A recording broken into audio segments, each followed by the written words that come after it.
Hello, welcome back. Right, one last little monologue before we get to Scotland and on our trip up. And this one is about the TV coverage of caravanning over the past 12 months. It is currently June 2016. So last year on Channel 5 we had Carry On Caravanning, and this year on BBC Two we had Caravanner of the Year. Now then, first of all, we will talk about Carry On Caravanning. And the first thing I must admit is that I have not seen it.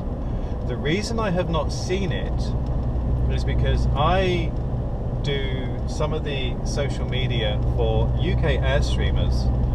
And we are a bunch of Airstreamers, trailers of all ages, sizes, provenance, whatever. And all we do is not a club, but we just get together in our Airstreams, sit around the campfire, drink too much, talk too much rubbish, and have fun. That's all we do, really.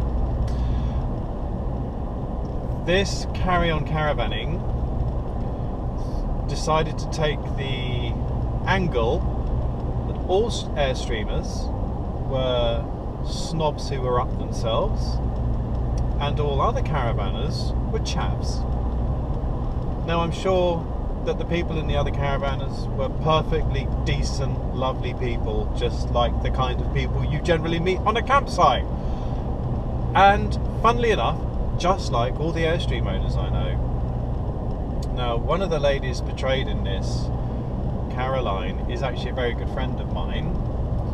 And what you may not know is the TV company saw, you know, she's a girl, she's a girly, she likes girly things, that's what girls do. And they saw these little dangly things she's got on her lights, and they kept saying, can you just go back to the light? Can you just go back to the light? Yeah, that's lovely, but can you just go back to the light? You know, about 90 takes of these, I won't swear because of my under 18 audience, stupid lights. Never mind the fact that Caroline, this petite little female girly, oh yeah, gets in her Range Rover and tows an 8-foot wide twin axle Airstream down to the Spain and back just for the fun of it. No mention of the fact she goes all around the country with her Airstream, 8-foot wide, more than what I would do, twin axle, oh yeah, down there, all over the place. She's a girl with a bit of go. No mention of the fact that she set up a very successful handmade cosmetics company in Yorkshire. Oh no mention of any of that. So she's a not self-made, but a very hard-working businesswoman. She's a real get-up-and-go gumption. She's a real ambassador to the hobby. And what did that stupid programme concentrate on? Oh yeah, look at her silly lights. Arrgh! Not a fan. Not a fan at all. Moving on to Caravanner of the Year. I liked it. I'm sorry, I really liked it. Now, maybe that's because I've been a caravanner all my life. I've done rallying. It's not really for me.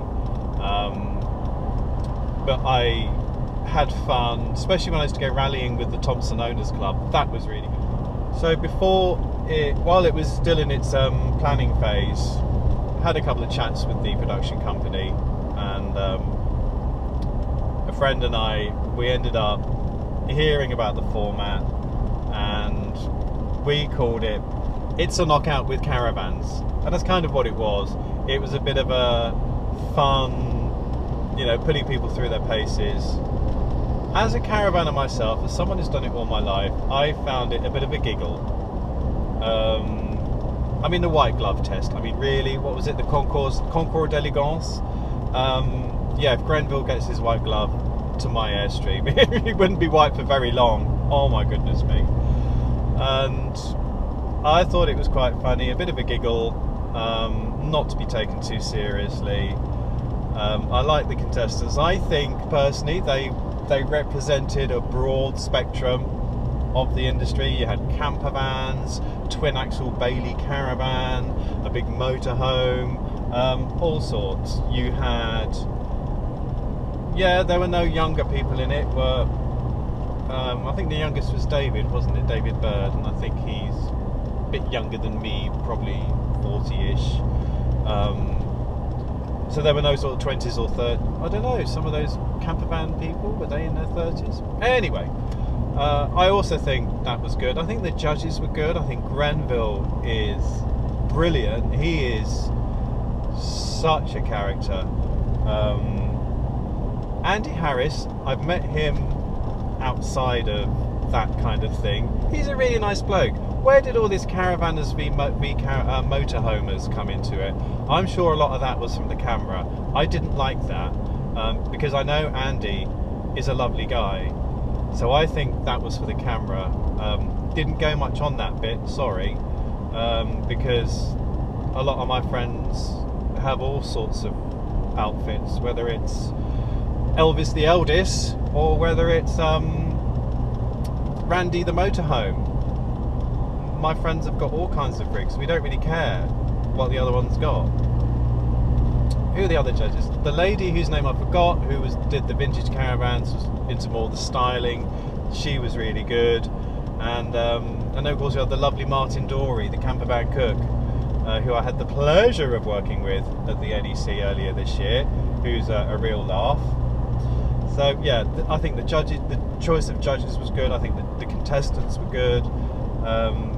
Some of the challenges were, you know, what else can you do with a caravan?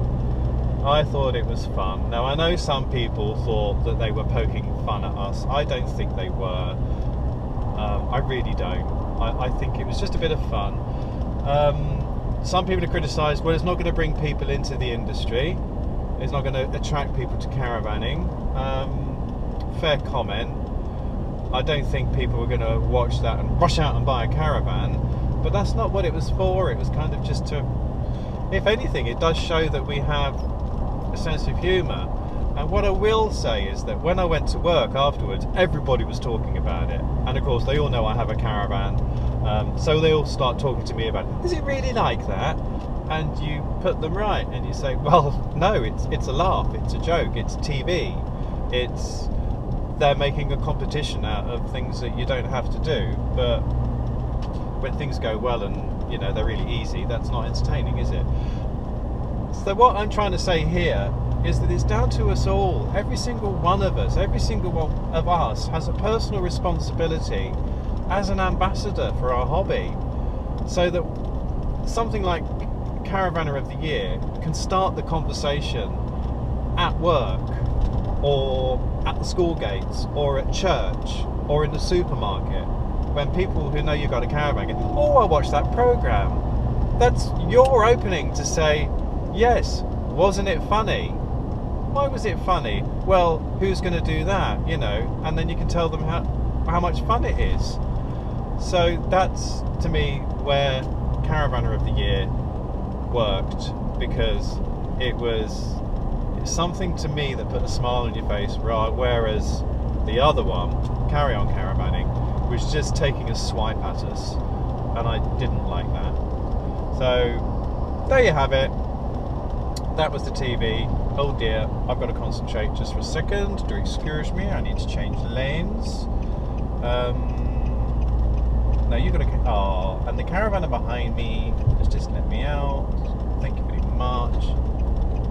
Can't tell what it is from here. He's got one of those covers on the front, but it's a Swift group. I can tell by the sunroof. Oh dear, I know too much, don't I? There you have it. So that's the last of the monologues. You'll be pleased to know. We're just coming up to Scotch Corner. We're going to go over the 66 and then up the 74 to Strathclyde Country Park. So if my GoPro doesn't crash and I get my act together, we hopefully this series will be able to give you a little tour of Strathclyde Country Park. So thank you for watching. Tune in again soon for the next exciting episode of ScotVlog.